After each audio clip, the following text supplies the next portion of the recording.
Assalamualaikum warahmatullahi wabarakatuh. Shalom, Om Swastiastu, Namo Buddhaya, serta salam kebajikan untuk kita semuanya. Perkenalkan hadirin semuanya, saya Kansen Pranata Wirantober dari Abang None Jakarta sebagai Master of Ceremony pada sesi hari ini. Terima kasih atas saya ucapkan kehadiran dari seluruh yang ada di ruangan kali ini pada acara Jakarta Future Festival 2025. Hadirin, Jakarta Future Festival 2025 ini merupakan momentum perayaan kolaboratif kota yang dirancang sebagai ruang ekspresi, eksplorasi dan juga ideasi lintas sektor. Dalam menyambut 3 momentum strategis Jakarta, yakni penyusunan rancangan pembangunan jangka menengah daerah atau RPJMD 2025-2029, perayaan menuju 500 tahun kota, hingga visi Jakarta sebagai Top 20 Global Cities. Tepuk tangan untuk kita semua. Dan pada hari ini kita akan memasuki sesi ketiga, yakni dengan tema Universities as the Catalyst for Forging Jakarta Global Identity Through Research Hubs. Kita lanjut ke topik pendidikan dan juga riset. Universitas bukan hanya tempat untuk belajar, tetapi juga katalis perubahan kota. Hari ini kita akan memiliki beberapa narasumber, yakni yang pertama Profesor Yuki Tajima selaku dari peneliti global. Kemudian yang kedua kita memiliki Bapak Ahmad Gamal selaku Wakil Rektor Bidang Perencanaan Universitas Indonesia.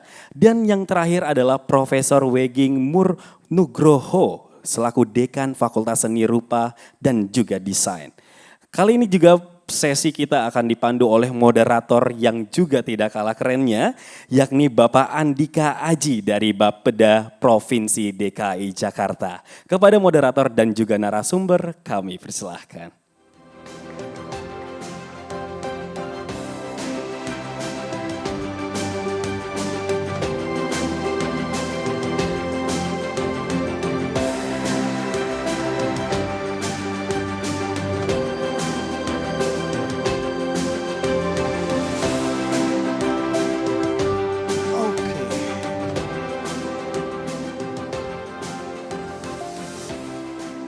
Terima kasih MC sudah memperkenalkan. Assalamualaikum warahmatullahi wabarakatuh. Om Swastiastu, Namo Buddhaya, salam kebajikan. Good afternoon everyone. Thank you for your presence at Jakarta Future Festival. Ya, terima kasih sudah hadir di Jakarta Future Festival 2025 yang mengangkat tema kolaborasi. Collaborate to elevate ya, kalau bahasa Indonesianya agak ribet nih soalnya. Perkenalkan, nama saya Andika Aji, saya akan menjadi moderator di sesi ini. Jadi Bapak Ibu sekalian, Jakarta Future Festival ini merupakan event untuk merayakan kolaborasi sebuah kota gitu ya. To celebrate the urban collaboration gitu ya. Jadi misalnya Bapak Ibu keluar, di luar sana tuh ada nggak cuma diskusi aja, tapi juga ada juga aktivasi komunitas, terus ada macam-macam ya, ada kreatif market, ada pertunjukan segala macam lah ya. Jadi seperti itu. Jadi ini karena memang sebuah kota itu dibentuk oleh kebersamaan gitu ya. Jadi kita merayakannya bersama-sama gitu ya. Berbicaranya juga bersama-sama gitu. Membicarakan sebuah kota itu bersama-sama. Nah, diskusi kali ini kita akan mengangkat tema University as a Catalyst Forging Jakarta's Global Identity Through Research Hub gitu lah. Karena kebetulan saya juga kepala pusat riset gitu ya, jadinya ya begitu. Jadi diminta untuk menjadi moderator pada sesi ini. Prof Yuki, is it okay if I'm using Indonesian? Silakan. Oh, tidak apa-apa. Ngeri kan, namanya aja Yuki Tajima, coba ngomongnya silahkan. Ya, Jadi seperti itu ya. Prof Yuki ini rektor dari Georgetown University di SFS Asia Pasifik dan associate professor di Georgetown University di Edmund and Walsh School of Foreign Service gitu ya. Dia juga Georgetown ini punya kampus juga di Jakarta gitu ya. Nah, nanti kita bicara why Georgetown University choose Jakarta instead of Kuala Lumpur or Singapore or anywhere else gitu ya, seperti itu. Nah, berikutnya ini ada Prof. Wegik. Nah, ini Prof. Wegik ini Prof. Wegik Murwo Nugroho ya Pak ya. Nah, Prof. Wegik ini itu profesor di bidang komunikasi desain visual ya dari Universitas Trisakti gitu ya. Ini Trisakti ini sama saya mempunyai hubungan kedekatan Pak Prof. Jadi karena bapak saya lulusan Trisakti seperti itu. Jadi apa namanya Prof. Wegik ini sudah pernah ketemu dengan saya juga sebelumnya lama gitu ya. Cuman belum sempat kita berkolaborasi ya seperti itu. Beliau juga dari lulusan Universitas Gadjah Mada dan PhD di Institut Teknologi Bandung ya Prof ya, seperti itu. Tepuk tangan dong untuk Prof Wegik ya. Nah sebenarnya ada satu lagi narasumber berikutnya cuman lagi on the way gitu ya, seperti itu. Nah kita mulai aja diskusi karena daripada berlama-lama gitu ya. Nah pertanyaan pertama untuk Prof Yuki. Gitu ya.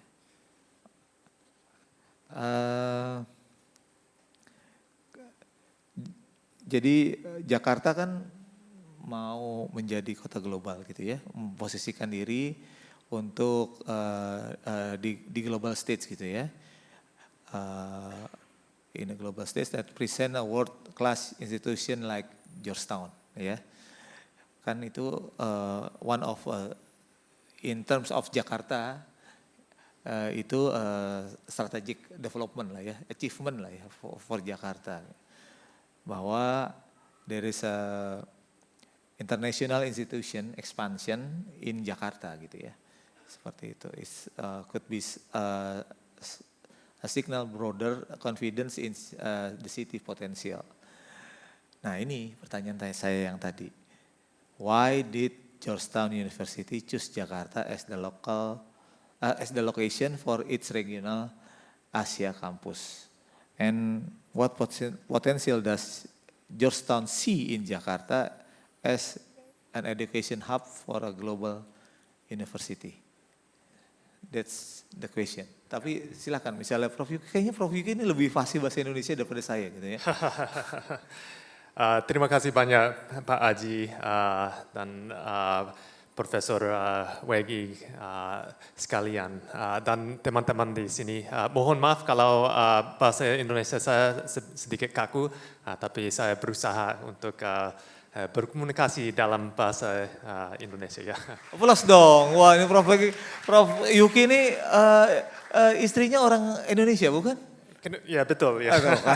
Soalnya saya mungkin 20 tahun lalu saya pernah tinggal di Jakarta. Dan waktu itu memang saya jatuh cinta sama sama kota ini. Memang itu literal ya, karena saya jatuh cinta sama orang Indonesia juga di sini ya. Jadi bersama ya. Jadi saya sangat cinta sama Jakarta, sama Indonesia. Thank you. Dan mungkin itu alasan paling penting untuk kenapa Universitas Georgetown milih membangun kampus cabang di Jakarta ini, karena sebetulnya mesti ada passion untuk kota ini, karena itu tidak gampang untuk membangun kampus ya. Tapi ada mungkin alasan lebih dalam ya. Sebetulnya 3 tahun lalu kami diundang sama Pak Menteri Nadiem Makarim untuk membangun kampus di sini. Dan pada saat itu beliau bilang kami mau kampus seperti apa yang ada di headquarters Universitas Georgetown. Itu ada di ibu kota Amerika, di Washington DC. Itu sudah 230 tahun lalu ya, waktu bangun ya. Ada kampus kedua, itu di Doha, Qatar. Jadi itu dibangun karena kampus pertama itu fokusnya untuk bagian barat sebetulnya ya, karena itu di ibu kota Amerika ya. Jadi yang ada di Doha itu fokusnya pada Timur Tengah. Nah, waktu Pak Menteri undang kami untuk datang ke sini, kami pikir, oh ini sangat strategis buat Georgetown kalau ada di Jakarta, karena Jakarta itu mungkin salah satu pusat untuk diplomasi di Asia Pasifik, karena ada markas ASEAN di sini ya. Jadi Georgetown ini kami ada di ranking untuk hubungan internasional nomor 1 di dunia. Dan kalau mau tetap di ranking itu, sebetulnya kalau hubungan internasional, kami mikir, oke, ini mesti memang internasional. Ya.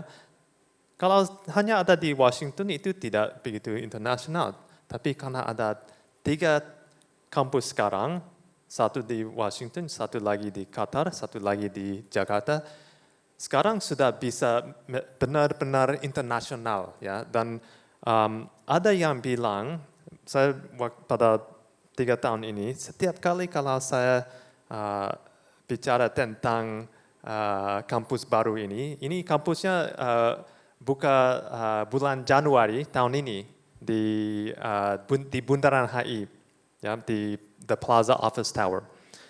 Dan sudah ada program-program untuk S2 ya.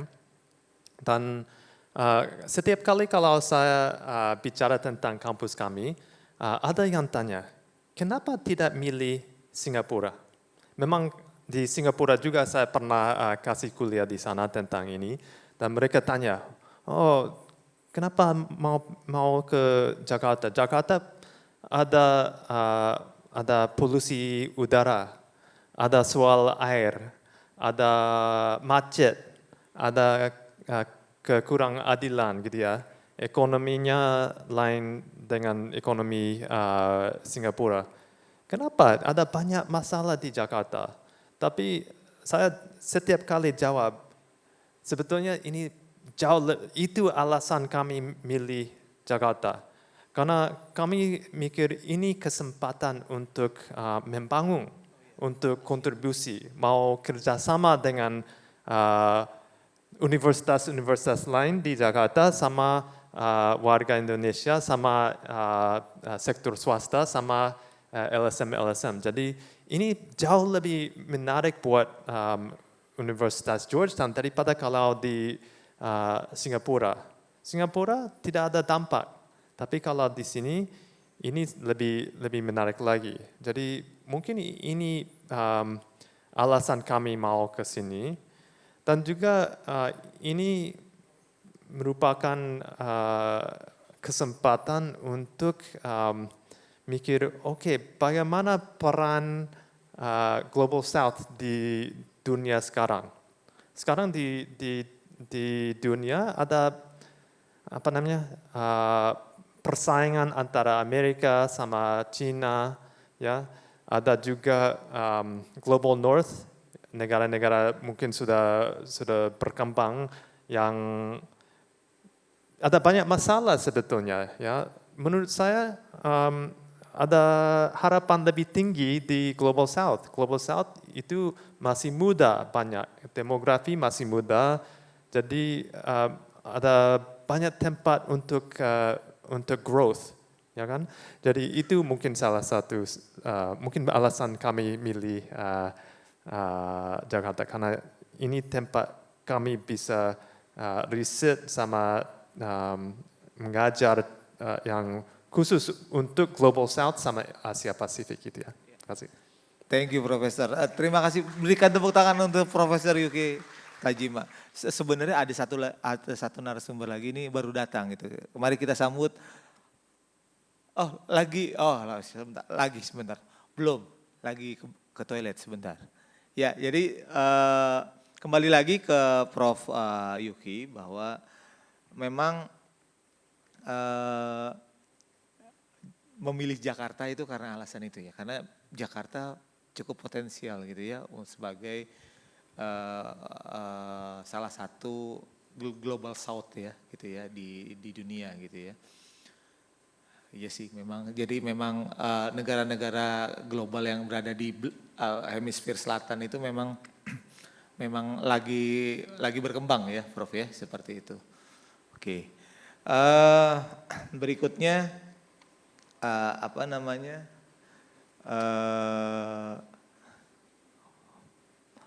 oh iya, kita sambutin ya, ini Profesor Ahmad Gamal, Wakil Rektor UI ya. Waduh, ini udah lama nih. Saya biasanya manggilnya Mas Gama. Selamat datang Mas Gama. Ya, seperti itu. Saya ngeliat ke sana, taunya muncul dari sana. Ya. Nah, ini kalau baru duduk saya langsung tanya kayaknya nggak enak nih ya. Gitu ya. Seperti saya ke Prof Wogik dulu deh, gitu ya. Prof Wogik di tengah landscape inovasi yang kompetitif di perguruan tinggi swasta seringkali menghadapi tantangan gitu ya dalam hal pendanaan. Tadi kan kita udah ngobrol-ngobrol kan masalah pendanaan, masalah pendanaan gitu ya Prof. Nah, namun sebenarnya nggak cuma pendanaan sih, bisa jadi juga ke akses ke jaringan riset internasional. Namun demikian kan kontribusinya tetap krusial gitu membentuk ekosistem riset yang utuh gitu ya. Nah ini dengan keterbatasan yang ada gitu ya, misalnya memang ada keterbatasan gitu ya, yang baik di pendanaan maupun akses terhadap jejaring riset global, itu bagaimana perguruan tinggi swasta di Jakarta dapat tetap relevan dalam ekosistem riset kota gitu ya. Nah, dan insentif kebijakan seperti apa yang paling dibutuhkan untuk memperkuat kontribusi perguruan tinggi swasta dalam ekosistem inovasi di Jakarta.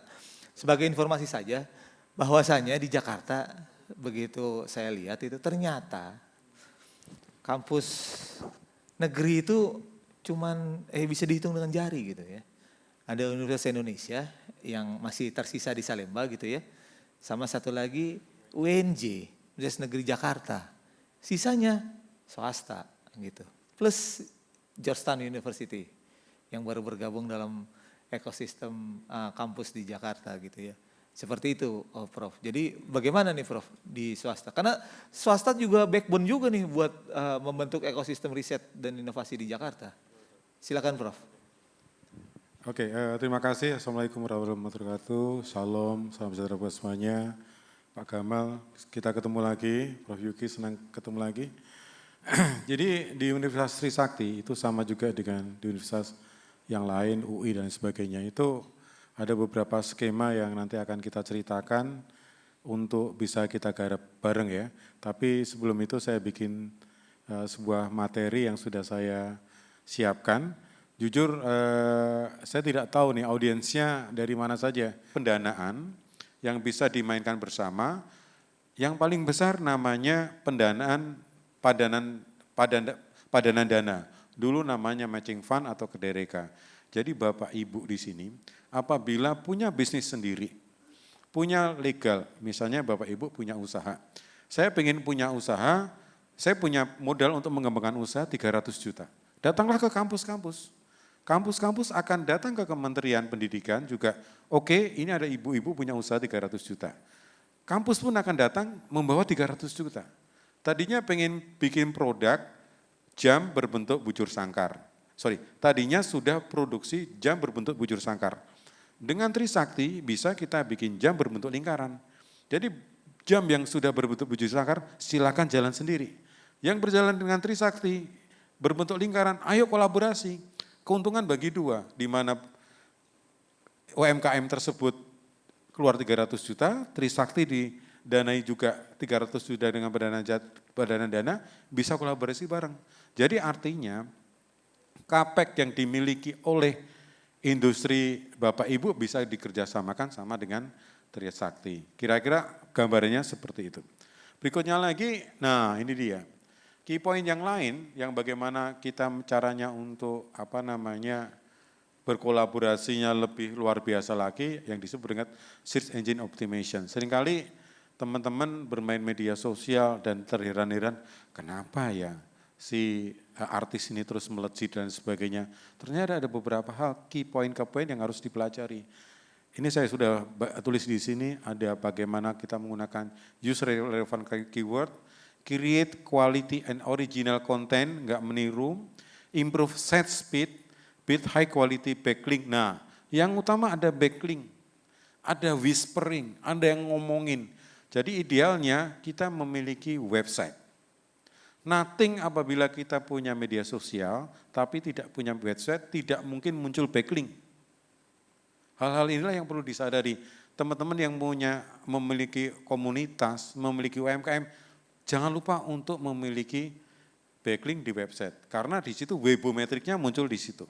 Next, ensure mobile friendly, ya, image-nya jangan gede-gede, proper meta text, teks ke beberapa teman, gunakan lagu yang viral.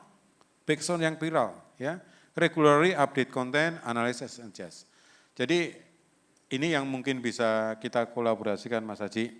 Beberapa key point ini yang sudah saya sampaikan ini kira-kira bisa menjadi reference dan mengingatkan kita lagi. Yang pertama tadi selalu berpikiran who is willing to pay more.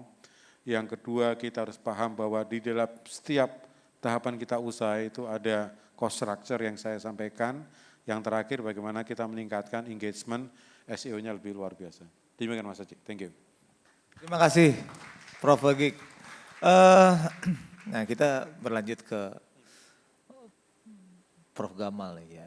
Saya biasanya manggilnya Mas Gamal sih, soalnya udah sering banget kolaborasi gitu ya. Gitu. Ini beda-beda. Yang di belakang beda. Enggak. Di belakang kita ada layar beda kok. Iya, ini salah ini yang di sini.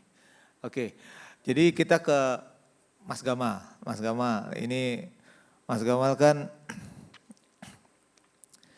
berada dalam posisi yang sangat strategis nih, wakil rektor kan ya, seperti itu dari Universitas Indonesia.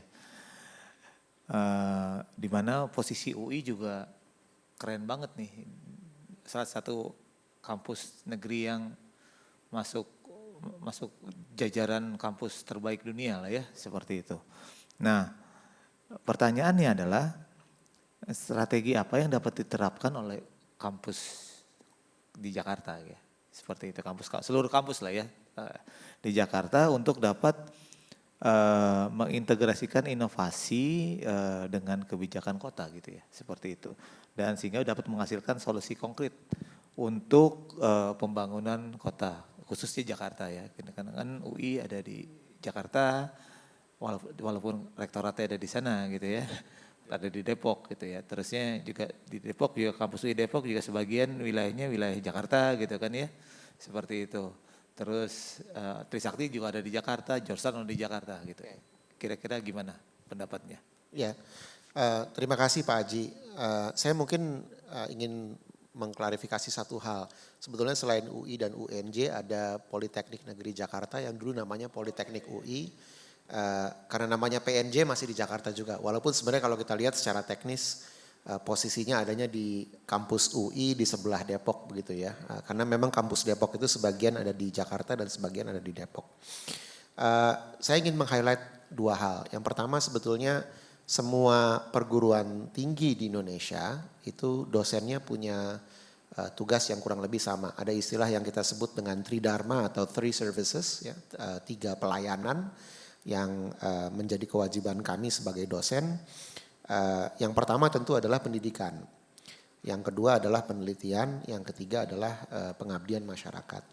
Nah memang problemnya selama ini yang banyak berperan menurut saya adalah aspek pendidikannya. dan mungkin sebagian peran dari pengabdian masyarakat itu. Tapi sebenarnya aspek riset atau penelitian, terutama riset yang sifatnya terapan itu barangkali belum terlalu banyak digali oleh pemerintah daerah untuk kemudian memanfaatkan hasil-hasil riset yang ada di kampus gitu ya. Itu pun kalau kita lihat pendidikan, seringkali universitas hanya dianggap sebagai produsen sumber daya manusia. Jadi keluaran dari universitas lalu bisa berkontribusi dengan misalnya bekerja di Pemda atau kemudian bekerja di sektor swasta yang dampaknya tidak secara langsung berkontribusi kepada peningkatan kapasitas operasional atau perbaikan proses bisnis di Pemda gitu.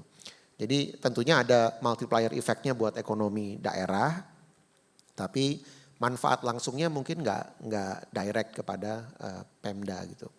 Padahal sebetulnya menurut saya ada banyak sekali kegiatan pelatihan, training atau retraining dan recertification begitu ya, yang bisa dilakukan dari universitas kepada tidak hanya staf Pemda tapi juga sebetulnya pihak-pihak yang berhubungan dengan Pemda, yang itu membantu meningkatkan efisiensi dan efektivitas dari operasional Pemda gitu. Nah ini sebetulnya yang menurut saya perlu dieksplorasi. Karena kalau kita nggak melakukan itu, tantangan Pemda sekarang kan jauh lebih berat. Tadi hal-hal yang dibicarakan oleh Prof. Wogik sebetulnya adalah tantangan Jakarta pada saat udah kehilangan statusnya sebagai ibu kota gitu ya. Jadi Jakarta adalah kota ekonomi, Jakarta adalah kota yang seharusnya mulai mengenerate ekonomi kreatif, lalu kemudian menumbuhkan ekosistem startup dan seterusnya. Nah saya yakin ini bukan hal-hal yang mudah dilakukan buat teman-teman di Pemda yang mungkin lebih terbiasa untuk menjalankan fungsi administratif. Sekarang harus bicaranya bukan dengan sekedar teman-teman yang berbisnis perkantoran atau retail atau komersial gitu ya, tapi mungkin harus diskusinya dengan teman-teman dari venture capital, private equity dan seterusnya. Ini kan sesuatu yang barangkali baru dan tidak familiar buat teman-teman di Pemda. Jadi teman-teman di universitas bisa membantu menjembatani hubungan itu. Nah yang kedua adalah pengabdian masyarakat. Seringkali kalau kita bilang pengabdian masyarakat yang ditawarkan oleh Pemda adalah kegiatan yang sifatnya consulting gitu ya atau direct services antara universitas dengan Pemda gitu. Jadi Pemda menawarkan pekerjaan, lalu kemudian pekerjaan itu diterima oleh universitas gitu. Nah yang perlu dieksplor sebetulnya adalah bagaimana Pemda memanfaatkan universitas untuk berhubungan dengan stakeholdernya Pemda. Yang barangkali agak sulit untuk dilakukan oleh Pemda sendiri karena berhubungan dengan stakeholdernya Pemda itu seringkali urusannya adalah dengan trust. Yang simpel gini deh, kalau misalnya Pemda mau melakukan penataan pedagang begitu ya, lalu kemudian yang turun survei adalah teman-teman kita yang berbaju coklat gitu, yang pertama kali di kepalanya pedagang adalah gue mau digusur nih, gitu. Iya kan? Betul. Jadi ada masalah trust di situ. Tapi kalau kemudian yang turun ke masyarakat adalah orang-orang yang mungkin lebih persuasif gitu ya, mungkin teman-teman yang dari universitas, mahasiswa atau dosen gitu, dalam kerangka penelitian sehingga kemudian kita bisa memberikan data yang lebih akurat dan dengan cara yang jauh lebih bisa dipercaya oleh stakeholdernya Pemda begitu ya, itu mungkin nggak menimbulkan gejolak gitu.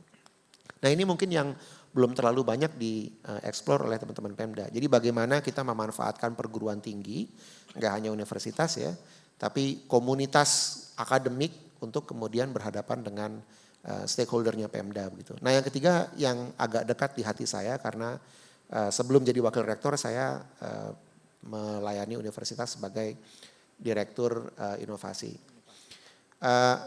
PR terbesar Jakarta sebetulnya adalah setelah nggak menyandang status ibu kota, kan problem yang dihadapi bukan problem administratif. Yang dihadapi sebetulnya adalah gimana caranya Jakarta menumbuhkan sektor-sektor baru. Dan ini udah terjadi di Singapura, udah terjadi di Kuala Lumpur.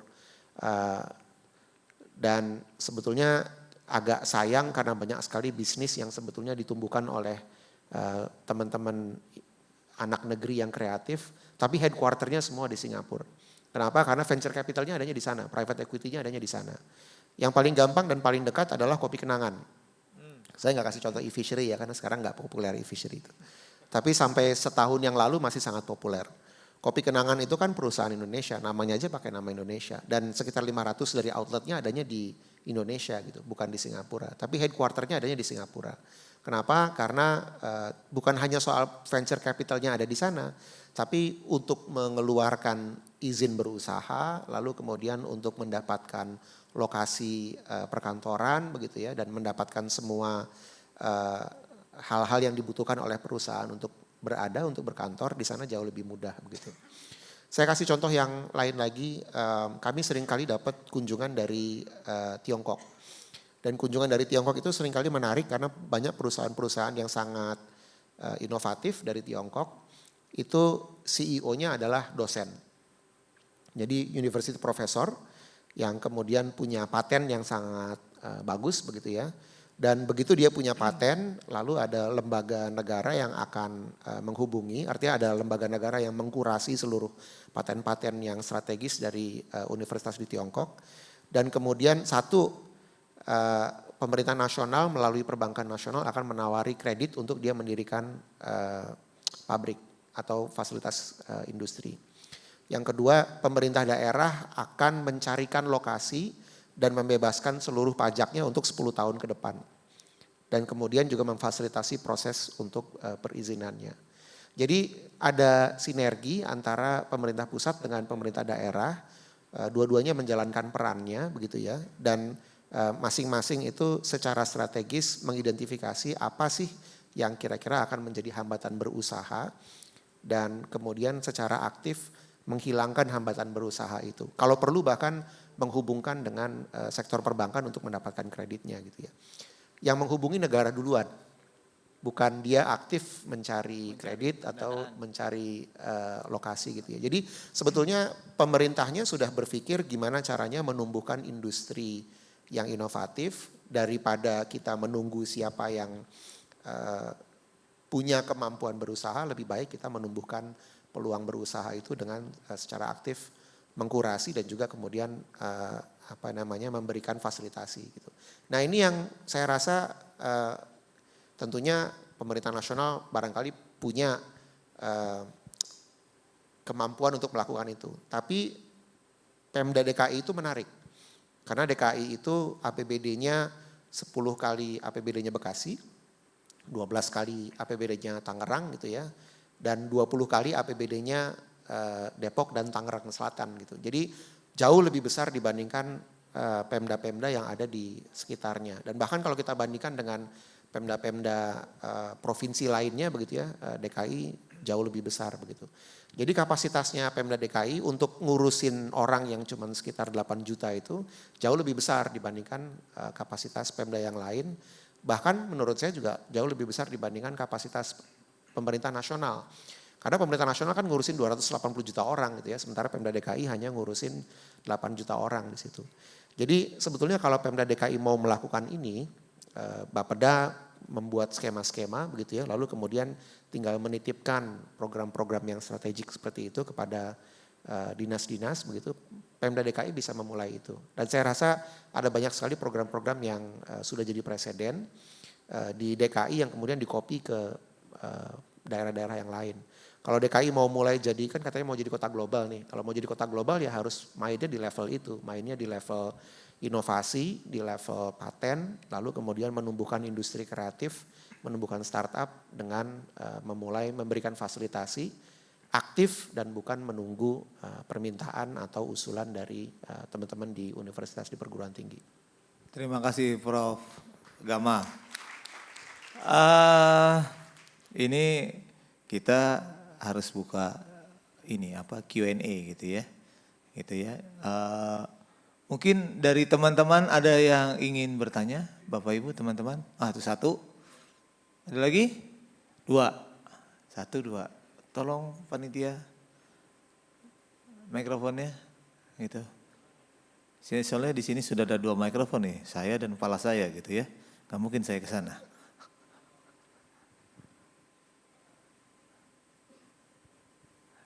Tolong sebutkan nama, alamat nggak usah, nomor telepon nggak usah.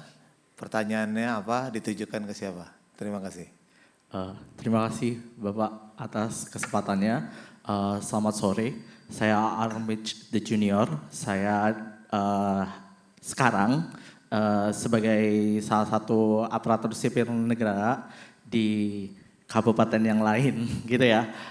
Saya senang sekali dapat kesempatan untuk bertanya pada sesi ini. Jadi kita bisa tahu bahwa pendidikan kita itu, saya sepakat tadi yang sudah disampaikan oleh Pak Gamal, cuma saya akan menambahkan sedikit ya. Jadi selain pendidikan atau universitas kita itu menyiapkan kita untuk siap menjadi orang yang bisa berkarir, juga kita diajarkan untuk menjadi pembelajar yang sepanjang hayat, dan juga yang terakhir untuk menjadi warga negara yang baik seperti itu ya. Karena kayaknya kita saat ini krisis gitu ya. Terbukti kita orang-orang kita yang saat ini punya kesempatan untuk bekerja membantu pemerintah ataupun di dalam pemerintah itu ya masih ada yang tidak merepresentatifkan apa yang dikerjakan di universitas.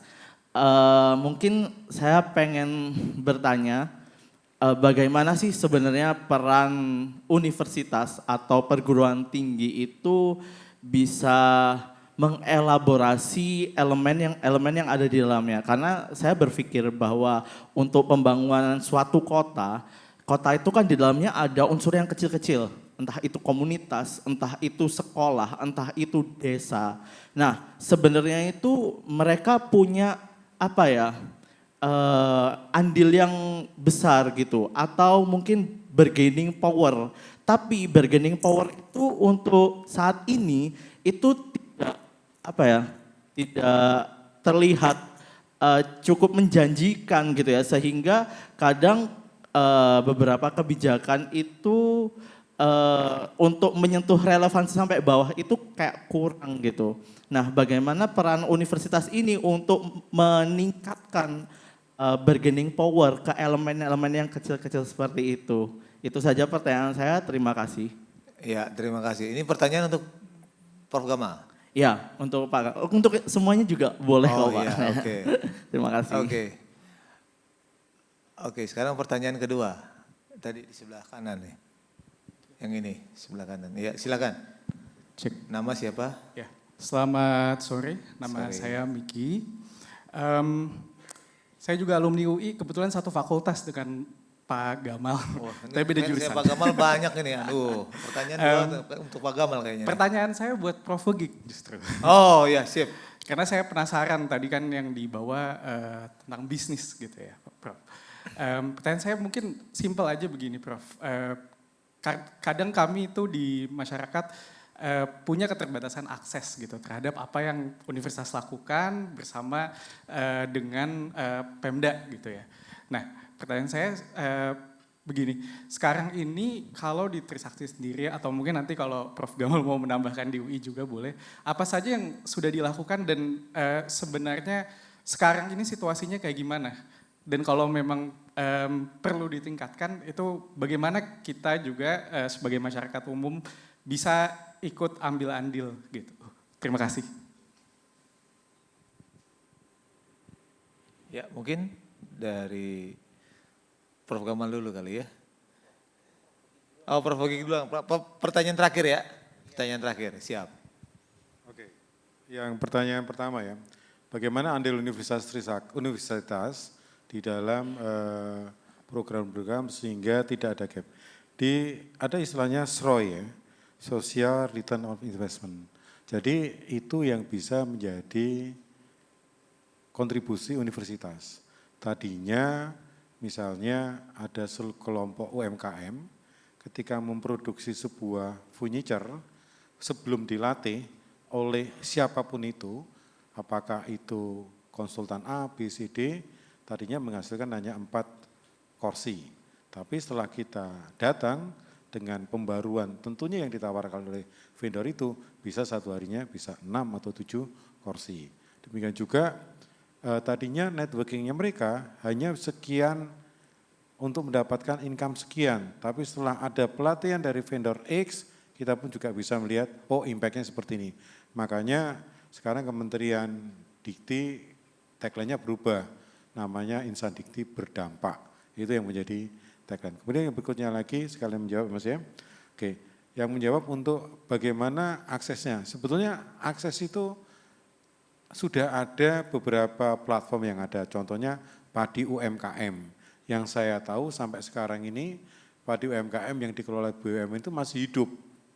Yang lainnya saya tidak tahu ya, cuma saya lihat masih hidup. Jadi kalau misalnya pengen bermitra industri masyarakat umum, pengen bermitra itu bisa ke sana juga. Jadi di situ saya lihat masih hidup, demikian juga di DKI sendiri ada beberapa pelatihan-pelatihan UMKM yang bisa diakses juga, ada datanya saya yakin Mas Haji punya, yang terus dilatih. Sampai sekarang saya memiliki WA group, sampai 3 WA group dan selalu berisik bagaimana pengembangan UMKM. Jadi sebenarnya data sudah terbuka, bagaimana kita benar-benar mengulik. Kemudian di Trisakti sendiri, ataupun di beberapa universitas, sudah ada namanya inkubator bisnis, di mana di situ ada beberapa produk-produk yang dibikin oleh mahasiswa, dibikin dosen, yang sudah disampaikan Mas Gamal tadi, memiliki hak cipta, hak industri, hak paten, artinya itu adalah kepemilikannya oleh dosen mahasiswa itu yang bisa diproduksi secara massal dan boleh sharing pemodalan di situ. Jadi itu adalah hal-hal yang bisa diakses oleh publik. Demikian Mas. Iya, terima kasih. Prof Vicky bisa mau menambahkan? Oh, Prof Gama. Silakan Pak Gama. Iya, tapi waktunya sedikit. Jadi mungkin saya berikan contoh ya. Dulu waktu saya bekerja sebagai Direktur Inovasi, salah satu sahabat saya yang kebetulan Direktur Pengabdian dan Pemberdayaan Masyarakat curhat gitu ya. Pengabdian itu seringkali mudah dilakukan, namun pemberdayaan agak sulit. Bedanya apa sih? Bedanya begini, kalau kita datang ke satu wilayah, lalu kemudian misalnya sesuai kompetensi masing-masing ya, yang dokter misalnya melakukan pengobatan kepada masyarakat ya, memberi obat, melakukan pemeriksaan klinis dan seterusnya. Itu kan pada saat itu masalah kesehatannya mungkin tertangani, tapi pada saat dia pulang lalu masyarakatnya sakit lagi. Jadi melakukan pengabdian itu lebih mudah daripada melakukan pemberdayaan. Pemberdayaan adalah konsep yang sedikit lebih luas yang membuat masyarakat kemudian mengalami perubahan kondisi dan kemudian tidak lagi bergantung pada orang yang mengabdi pada masyarakat tersebut gitu. Nah ini dia tanya gitu, minta masukan lah kira-kira gimana caranya. Nah terus kemudian kami mencoba ikut serta ke dalam beberapa kegiatan pengabdian masyarakat dan kelihatan betul bahwa sebetulnya kalau kita diagnosis masalah utamanya adalah karena tidak pernah ada inovasi yang berkelanjutan. Maksud saya begini, kalau misalnya kita datang ke suatu UMKM gitu ya, UMKM itu butuh bantuan untuk gimana caranya bikin packing yang bagus, lalu kita ajari cara bikin packing yang bagus, besoknya semua orang akan meniru dan kemudian pasarnya mati gitu. Karena kemudian nggak ada lagi pembeda, nggak ada lagi keistimewaan, nggak ada lagi kapasitas untuk kemudian membuat si inovasi ini berkelanjutan dan kemudian bisa menghasilkan daya saing gitu. Jadi kemudian kami memperkenalkan ide di mana kami menghubungkan satu orang inventor di UI dengan satu orang pengabdi dan kemudian ketemu dengan masyarakatnya begitu. Dan inventor itu yang akan melakukan penelitian terapan di daerah tersebut, membantu si pengabdinya untuk kemudian memperkenalkan hasil dari riset terapannya dan kemudian mematenkan hasil dari riset terapan itu dan melisensikannya secara nirbiaya, jadi nggak pakai royalti begitu ya kepada si UMKM.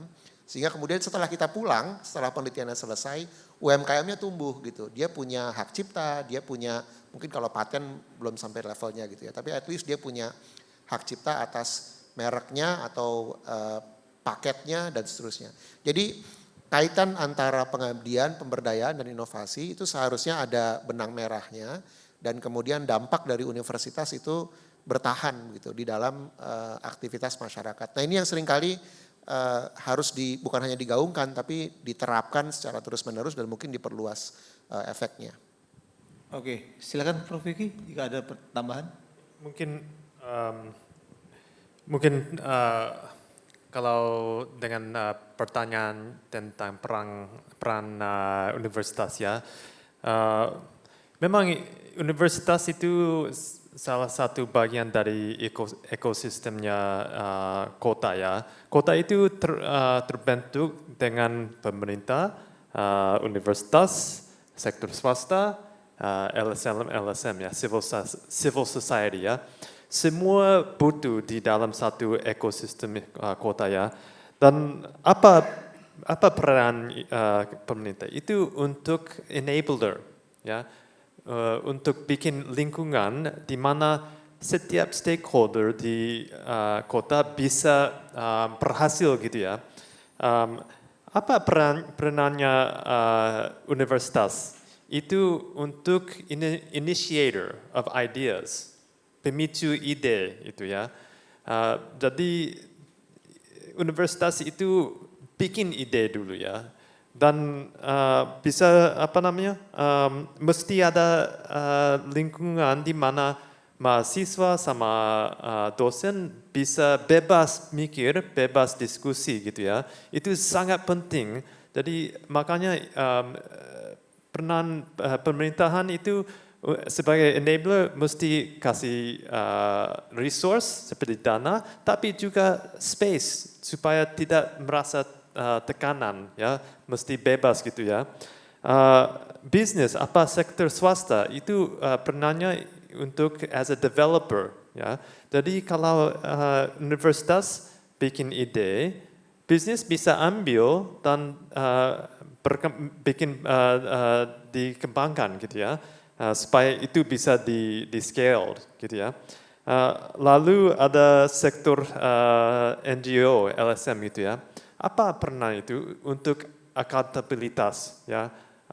Kalau ada salah itu diumumkan gitu ya. Jadi semua itu bisa bagian-bagian dalam satu ekosistem yang healthy gitu ya. Mungkin itu aja ya. Terima kasih. Oke, terima kasih. Tepuk tangan untuk ketiga profesor di depan kita ini, gitu ya. Terima kasih Prof. Gamal, Prof. Yuki Tajima, Prof. Megik atas partisipasi dan kehadirannya dan sharing insight di sesi sore ini, gitu ya. Terima kasih. Saya izin mengakhiri sesi diskusi kita kali ini gitu ya. Hingga pelidahan burung cendrawasih cukup sekian dan terima kasih gitu ya. Saya kembalikan ke MC, silakan.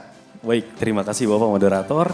Ya, selanjutnya kita akan melakukan sesi penyerahan plakat kepada yang pertama. Kita minta kesediaan our speakers today, Profesor Yuki Tajima, selaku dari peneliti global. Kita juga minta kesediaan dari Bapak Dev Trianov, selaku Wakil Kepala Bapeda DKI Jakarta, untuk dapat membantu menyerahkan plakat kepada narasumber kita, Bapak. Oke, for the first time is our speaker, Profesor Yuki Tajima.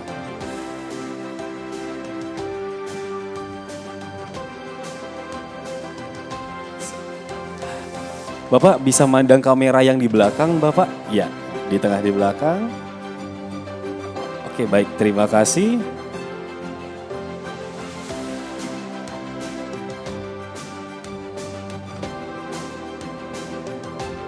Satu, dua, tiga. Baik, terima kasih. Untuk selanjutnya narasumber yang kedua, Bapak Ahmad Gamal. Bisa diserahkan kepada narasumber kedua kita, Bapak Ahmad Gamal, Wakil Rektor Bidang Perencanaan Universitas Indonesia. Oke, dan ini masih ada ternyata ya. Bingkisan sedikit.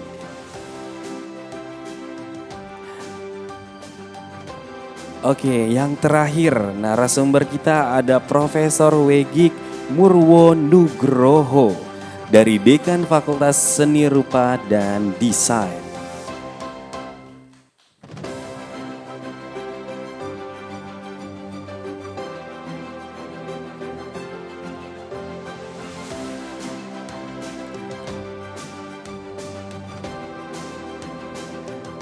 Baik, foto bersama kepada seluruh narasumber, moderator dan juga Bapak. Untuk dapat ke tengah, kita akan foto bersama terlebih dahulu. Bisa dibawa plakatnya untuk ditunjukkan ke kamera nantinya. Ya. Saya akan pandu untuk sesi fotonya, bisa memandang kamera yang di tengah ya Bapak ya, di belakang. Dalam hitungan 1, 2, 3. Baik, dengan berakhirnya dokumentasi tadi maka berakhir pula sesi ketiga kita. Kami mengucapnya terima kasih atas terselenggara dengan baik. Dukungan dari para sponsor dari PT Bank DKI, PT Pembangunan Jaya, PT Bali Tower Indosentra, TBK, PT Grab Teknologi, PAM Jaya, PT Jakarta Industrial Estate, Pulau Gadu, Adversero,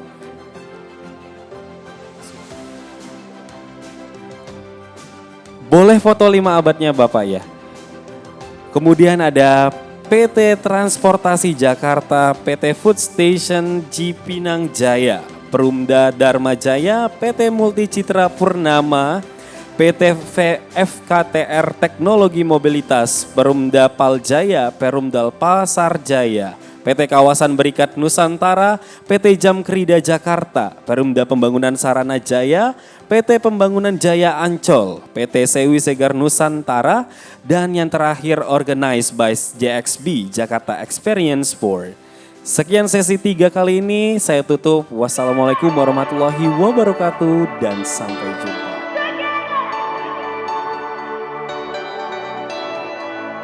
Jakarta shines with dreams so bright.